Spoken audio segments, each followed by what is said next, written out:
I'll do this short one because it's also, it has everything in it. Yeah. Bismillah ar-Rahman ar-Rahim.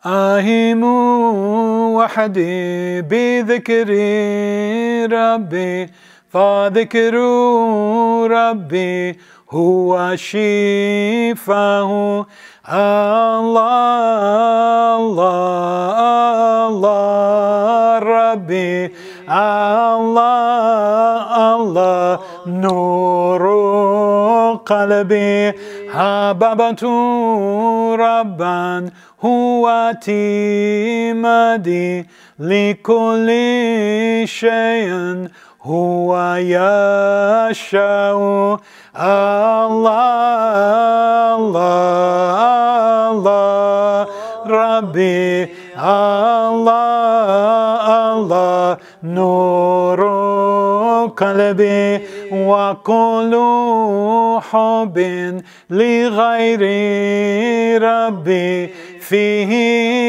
عذاب فيه شقاء الله الله الله ربي الله الله نور قلبي يا فوز فاني عن فنائي له حياة له بقاء الله الله الله ربي الله الله نور قلبي يا ربي صلي على محمد من ذاته النور وذي هو الله الله الله ربي الله الله نور قلبي وعليه وصحبه وعليه وصحبه كرامي لهم أحد له وفاء الله الله ربي الله الله نور قلبي أنا الله الله الله ربي الله الله نور قلبي. I'll just quickly read the meaning of this. It's so, really, it's intoxicating. He said, the Shaykh is now in his khalwa, he's by himself, and he said, I am ecstatic, alone, in the dhikr of my Lord. And in the dhikr of my Lord, it's the only cure. Huwa shifa'u, the only cure. We were talking about this. Hababtu Rabban huwa atimadi likulli shayin huwa yasha'u. He said that it is only on my beloved, that Lord, that whom I can count on everything, and it is He who decrees. Again, it's seeing the hand of Allah in everything. Seeing that there's no doubt that that is khair in what is happening. There's khair in every moment of your life. And you can count on it. You can count on it. وَكُلُّ حُبٍّ لِغَيْرِ رَبِّي فِيهِ أَذَابُ فِيهِ شَقَاءُ. And in any other love, relative love, conditioned love, any other love other than the love of Allah, in it is pain and in it is grief. If you're attached and attribute any ephemeral relative love to something being forever and consistent, you will be disappointed. Ultimately, Love, the real love, is connectivity. It is the glue of the universe. It is what connects each one of us as nafsin wahidan. It connects us as humans, as universe, as planets, as energies. You go on and on and on. It's all gripped by Allah's love. And then he says, Ya fawzaw fani ani fana'i lahu hayatun lahu baqaw. And for the one who has just given it all up, who it's called fana fila, people bandy this about, but everyone can experience it to some degree, is that you give up until there's nothing left. And then you taste that which is forever. You know, when you say Allahu Akbar, every time you pray, we'd say Allahu Akbar, or we say Subhana Rabbil A'la. That's when we disappear into the A'la, into the Akbar. And then it says, that's where real life is. And that's where real baqa is, where true, it's not you going on, it's not you're the center of life. You experience the life itself and the ongoingness of the foreverness, at least the dhawq of that foreverness of Allah Azza wa Jal. And then, Ya Rabbi Salli ala Muhammad min dhatihi nur wa diyahu. He says, and Lord bless Muhammad from his essence, light, to his radiance. This is an amazing thing to contemplate. Because we all have that. We have an essence and we have an emanation. We have an essence and they're the same but not the same. And then he ends it again, his family and noble companions, they make their trusts. They make their trust and they keep it too. And this is, what is that trust? It is, you know, لو أنزلنا هذا القرآن على جبال ورأيت خاشعا متصدعا من خشية الله. It is the trust that was offered to the mountains, but it wasn't possible because they're not, the mountains and the rocks and the trees and the birds, they don't have what Allah has put in the human being, which is bil amri rabbi, the ruh. So that is and if you consciously become aware of that, consciously grab it, hold on to it, take that trust, then you will have you'll have that ongoingness and that taste of foreverness, and you hold on to that, and that's what keeps you going. Your istiqah, your path. Alhamdulillah. Oh, a question. Wa alaykum salam. Can you explain a little bit on essence and radiance? Like, isn't it obvious that essence will be radiant? Yeah, I can. Can I talk? Is this okay?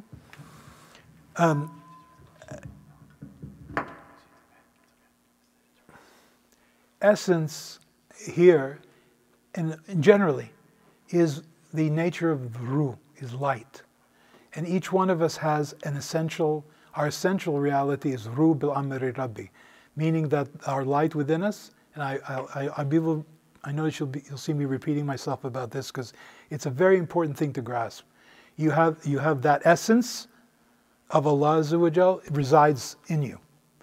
And the radiance that on the human level means that the drives and the inspirations that come from that ruh are the radiation. So your drive for security, your drive for love, your drive for some people for power and for wealth and all of that. These are drives that are shadows and mimic the attributes of Allah Azza wa Jal. But they are then stepped down through the filter of self, of ephemeral conditioned life.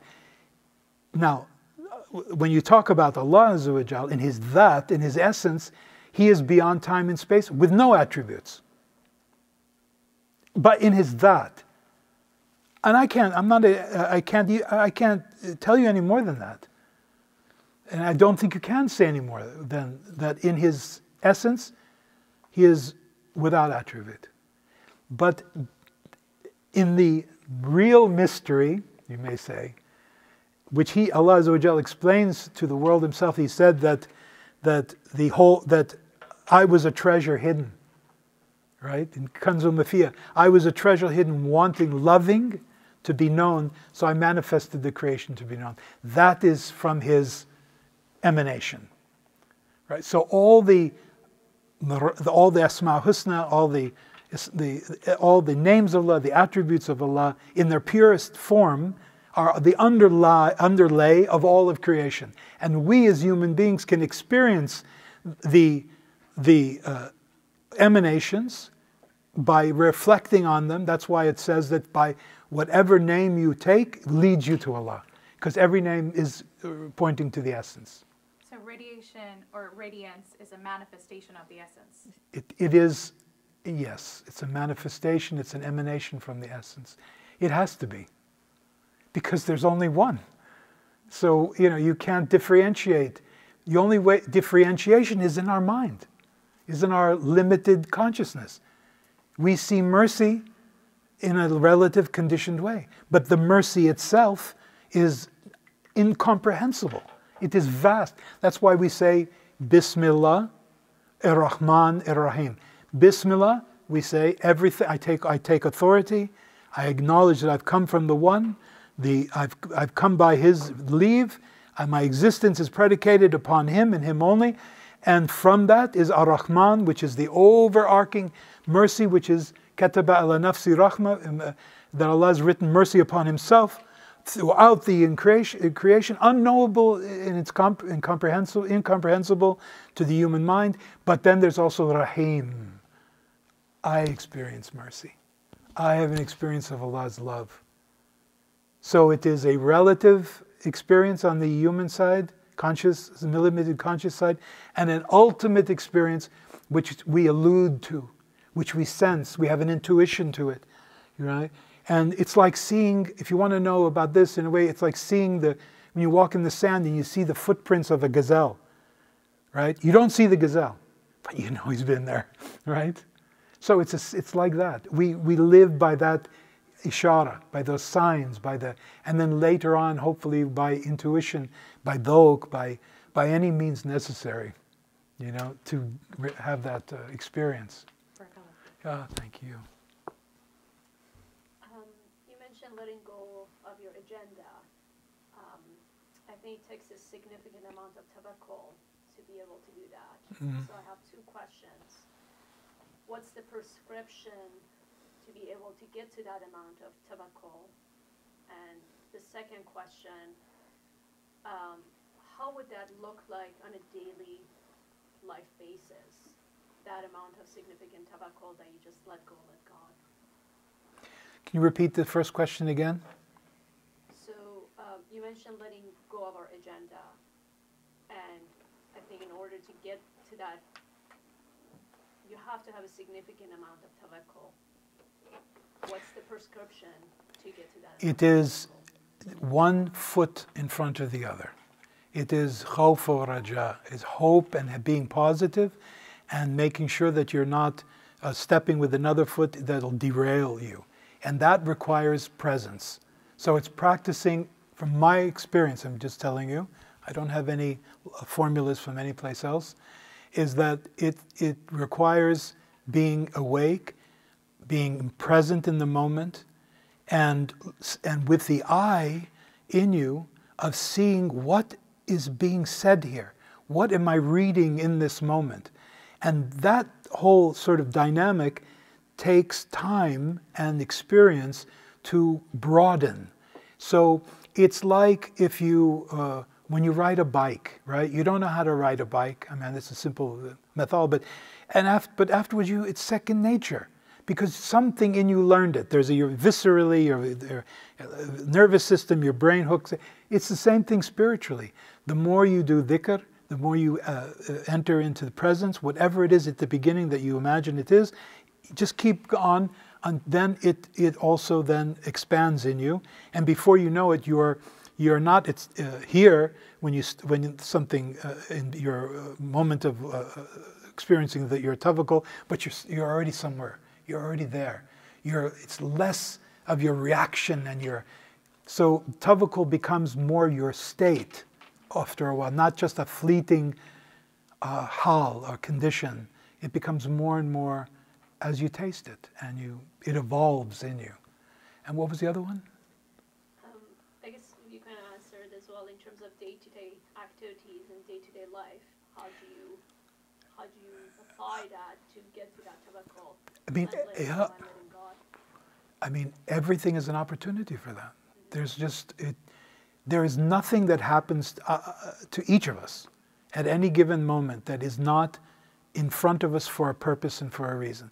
There isn't one atom out of place. If you think about just on a level of science, is that if the Earth was just a few centimeters further from the sun or closer to the sun, we wouldn't have life as it is. So we're the same. Everything that happens to us is precise. Our experience of life is precise. So don't discount it, right? And the only way you can avoid discounting it is being in the present, being in dhikr, be aware of yourself. And there are exercises you can do. Do I have a few more minutes? Yeah, there are exercises you can do, like being watchful, being in muraqabah. And it doesn't mean you have to sit by yourself. You could do that alone at night or before Fajr or whatever it is. But just, when you're sitting, say to your, look, sense your body. See, what are you looking at? What is my mind doing right now? Watch it. You see how if you're sitting there tapping your feet, don't do that. Be aware. Bring presence and watchfulness, and by itself, it's self-correcting. Allah wants for His, He wants you to realize Him, right? Allah wants to manifest His nur. It's His purpose. So don't be the block of it, right? Be acknowledging of it so that it comes through you.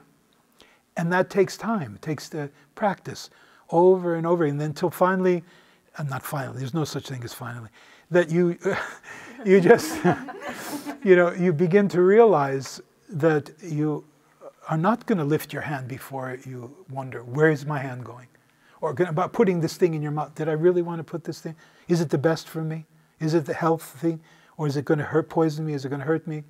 So you develop a self-correcting wisdom starts coming out in your practicing self-awareness. And it's not quite mindfulness, although mindfulness plays a role, but it's much more than that. Because in effect, you're also seeing what makes a difference between that and us here, that we are Muslim, inshallah, that we have an idea of Allah's names, of mercy and Rabubiyah, Tarbiyah and all that. It adds in, it's alchemy that takes place until it cooks and cooks and cooks, and then you get gold. That's what we want. Thank you so much, Barakallah.